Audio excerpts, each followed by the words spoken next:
వైఎస్ఆర్సీపీ వాళ్ళు అంతే, మాట తప్పం మడని తిప్పం, చేసేదే అది. పిరికి పందల్లాగా చేసిన తప్పులు దొరికిపోయాక ఇంకా వాళ్ళకి ఇంక వేరే మార్గం ఏంటి? ఈ రోజున ఎమ్మెల్సీ అనంతబాబు దొరికితే ఎన్ని సంవత్సరాలు జైలు శిక్ష, అసలు బయటకు వస్తాడా రాడా? అందులో ఎస్సీ ఎస్టీ అట్రాసిటీ, ఒక దళితుడిని చంపి డోర్ డెలివరీ చేయటం, దారుణంగా హింసించి భార్యాభర్తలు ఇద్దరు కలిసి.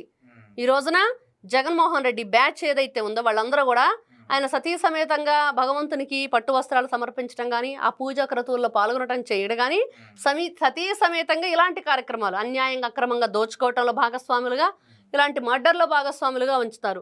మరి ఇలాంటి వ్యక్తులు ఆ రోజున అలా బెదిరింపులు ఎందుకు అంటే, ఓ మేకపోతు గాంభీర్యం. వాళ్ళ సైన్యం ఉంటుంది కదా, సైకో సైన్యానికి, ఓ మా నాయకుడు చూడు ఆల్రెడీ మర్డర్ చేశాడు, డోర్ డెలివరీ ఇచ్చాడు, ఇప్పుడు ప్రజెంట్ అధికారంలో ఉన్న కూటమి ఎమ్మెల్యేకి కూడా వార్నింగ్ ఇచ్చాడు అని. అదే కదా వాళ్ళకి కావాల్సింది.